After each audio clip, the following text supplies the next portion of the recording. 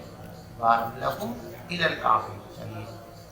باب استعمال فضل وضوء الناس وأمر جرير بن عبد الله أهله أن يتوضأوا بفضل سواكه، بچے ہوئے پانی سے وضو کرنا۔ دیکھو بچے ہوئے سے مراد ماء مستعمل نہیں۔ پہلے لوگ وضو کرتے تھے، بڑے برتن میں پانی ہوتا تھا، لوٹوں کا بھی رواج نہیں تھا، اور اب تو بڑے برتن میں اب تو ٹوٹی آ گئی، تو بڑے برتن میں پانی رکھا ہوا ہوتا تھا، اس میں سے ہاتھ ڈال کر پانی نکال کے وضو کرتے تھے۔ تو اب یہ جو برتن میں پانی باقی رہ گیا یہ ہے فضل الغسل، جو اعضاء سے لگ کر گرتا ہے پانی وہ فضل وضو نہیں ہے، وہ مائع مستعمل ہے۔ بات سمجھ رہے ہیں؟ اعضاء کو دھونے کے بعد اعضاء سے مسح ہو کر جو پانی گر رہا ہے یہ فضل وضو نہیں ہے، یہ کیا ہے؟ الماء المستعمل۔ فضل وضو کا مثال جس برتن سے پانی لے کر آپ وضو کر رہے تھے اس برتن میں جو پانی بچا ہوا رہ گیا ہے یہ ہے فضل وضو، سمجھیے؟ تو کسی بھی انسان نے وضو کیا اور اب برتن میں پانی بچا ہوا رہ گیا تو یہ پانی ناپاک نہیں ہوا ہے، ناقابل استعمال نہیں ہوا ہے۔ دوسرا آدمی، تیسرا آدمی، چوتھا آدمی، 100 آدمی بھی یہ بات دیگر آ کر اس میں وضو جیسے حوض کے اندر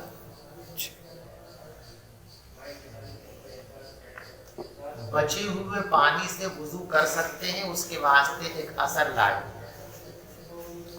یہ فرماتے ہیں کہ دیکھو جریر ابن عبداللہ جب وضو کرنے کے لیے بیٹھتے تو مسواک فرماتے تھے، ایسے مسواک کیا اور پھر اسے پانی میں ڈبو دیا، پھر کیا۔ اب گھر والوں کو یہ شبہ ہوتا کہ یہ پانی تو مستعمل ہو گیا شاید، تو وہ اپنی بیوی اور گھر والوں کو کہتے تھے کہ یہ مسواک اس میں ڈالنے سے مستعمل نہیں ہوا ہے، یہ پانی غیر مستعمل ہے، لہذا تم اس سے وضو کرو۔ تو وضو کا بچا ہوا پانی پاک ہے، اس کو دوسرے لوگ استعمال کر سکتے ہیں۔ اور حضرت جریر ابن عبداللہ اپنے گھر والوں کو حکم دیتے تھے کہ وہ ان کی مسواک کے بچے ہوئے پانی سے وضو کر لیا کریں۔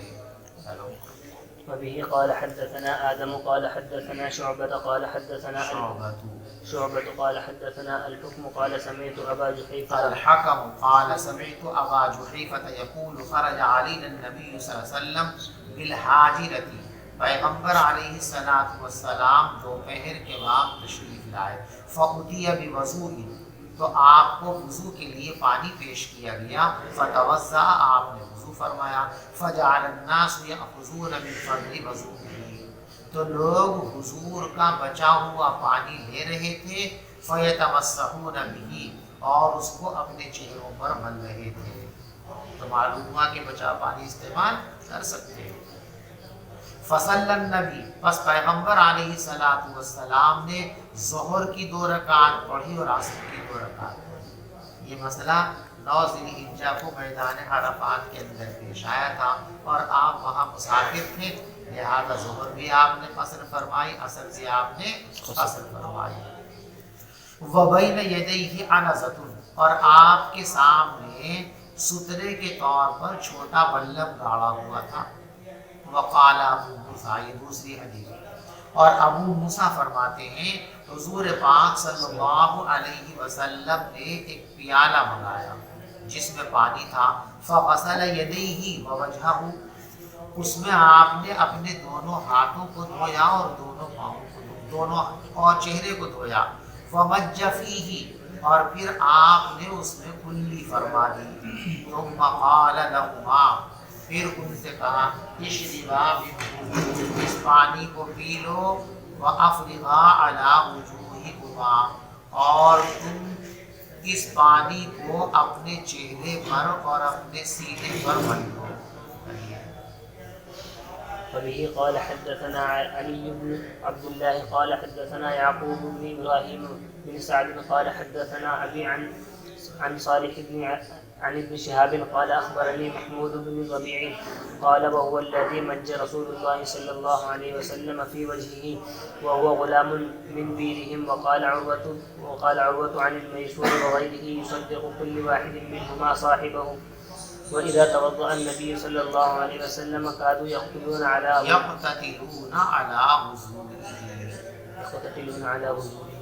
محمود ابن ربیع اس روایت کو نقل کرتے ہیں، بیچ میں محمود ابن ربیع کا تعارف کرا رہے ہیں کہ یہ وہی محمود ابن ربیع ہیں کہ جب حضور پاک صلی اللہ علیہ وسلم ان کے گھر پر گئے تھے تو ان کے گھر میں جو کنواں تھا اس میں سے پانی لیا اور آپ نے پانی سے اپنی ضرورت پوری فرمائی، وضو وغیرہ کیا، اور پھر آپ نے حضرت محمود بن ربیع کے منہ پر کلی کر دی، یہ کلی آپ نے جو فرمائی تھی، کلی اس طرح کرنا آپ کی عادت نہیں تھی، یہ کلی تبرکن فرمائی تھی یا پھر یہ کلی علاجن فرمائی تھی؟ یہ بیمار تھے، آپ نے جو ہے کلی فرما دی تاکہ آپ کے لعاب دہن کی برکت سے ان کی بیماریاں دور ہو جائیں۔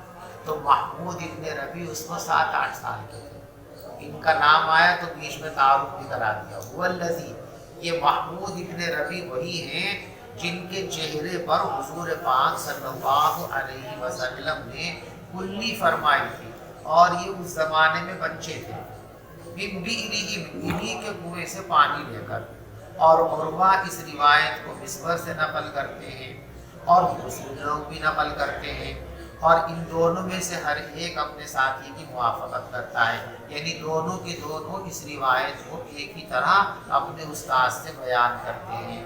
اور جب پیغمبر علیہ السلام وضو فرماتے تھے تو صحابہ کرام آپ کے وضو کا بچا ہوا پانی لینے کے لیے لڑائی کے قریب آ جاتے ہیں، یعنی ہر ایک اس کو لینا، چھینا جھپٹی، اس کا صحیح اردو میں ترجمہ یہ کر سکتے ہیں، صحابہ کرام آپ کے وضو کے لیے چھینا جھپٹی کرتے تھے۔ ترجمہ قتل و قتال کرنے لگتے تھے، لڑنے لگتے تھے، تو صحابہ لڑتے تھوڑی تھے، تو یہاں لڑنے سے مراد کیا ہے؟ اردو کی تعبیر چھینا جھپٹی۔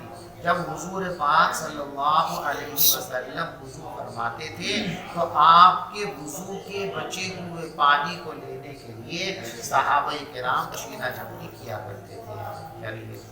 باب وبه قال حدثنا عبد الرحمن بن يونس قال حدثنا حاتم بن اسماعيل عن الجعد قال سمعت السائب بن زيد يقول ذهبت بی خالتی الی النبی صلی اللہ علیہ وسلم، میری خالہ مجھے لے کر حضور کے پاس گئی، فقالت یا رسول اللہ، اور کہا حضور ان ابن اختی، میری بہن کا یہ بچہ یعنی میرا بھانجا، وقیع، اس روایت میں وقیع ہے، دوسری میں وجیع ہے، دونوں کا ترجمہ ایک ہی، بیمار ہے، میرا یہ بھانجا بیمار ہے، فمسح رأسی ودعا لی البرکہ، تو پہلے تو حضور نے میرے سر پر ہاتھ پھیرا اور دعا برکت کی، نہیں ہو سکتا کہ سر میں کوئی تکلیف ہو تو ہاتھ پھیر دیا تاکہ آپ کے دست مبارک کی برکت سے سر کی بیماری دور ہو جائے۔ ثم توضا، پھر آپ نے وضو فرمایا، فشربت من وضوئہ، تو میں نے آپ کے وضو کا بچا ہوا پانی پی لیا۔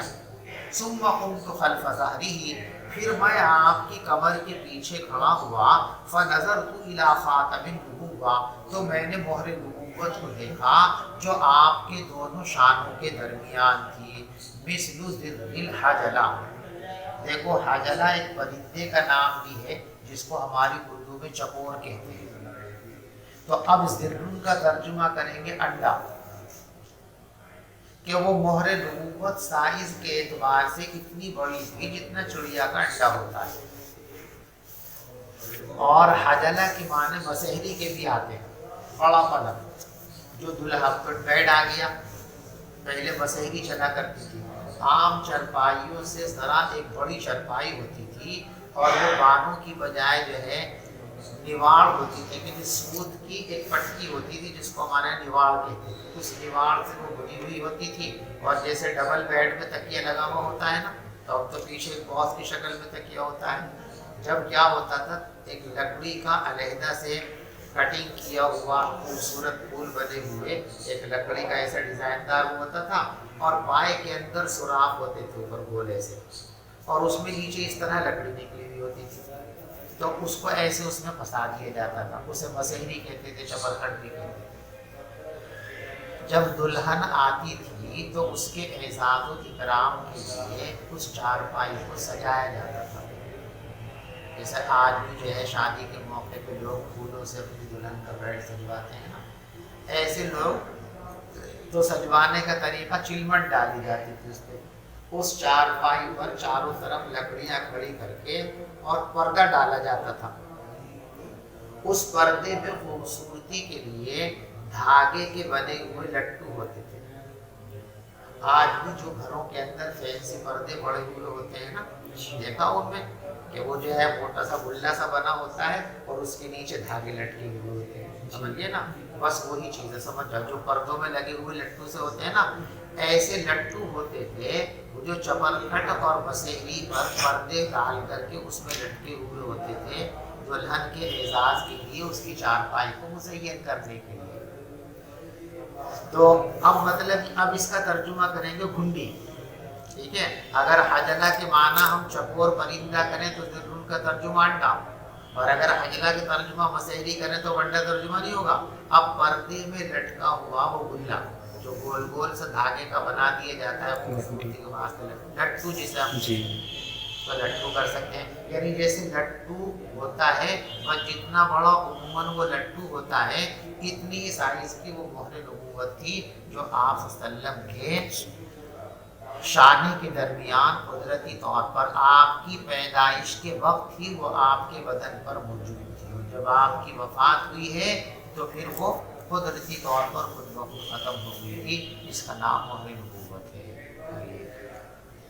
باب من مزمز واستنشق من غرفة واحدة وبه قال دیکھو مزمزہ اور استنشاق، کلی اور ناک میں پانی ڈالنا، اس کے دو طریقے ہیں، وصل اور فصل۔ وصل کا مطلب ہے کہ آپ نے یوں ایک مرتبہ چلو میں پانی لیا، اس پانی کو یوں منہ میں تھوڑا سا لے کر کلی کر دی، جو تھوڑا سا پانی بچا اسے ناک میں چڑھا دیا، ٹھیک۔ پھر دوبارہ لیا آپ نے پانی، پہلے تھوڑا سا منہ میں لے کے کلی کر دی، پھر بچا ہوا ناک میں چڑھا دیا، اس کو کہتے ہیں وصل۔ کیا ہے؟ وصل۔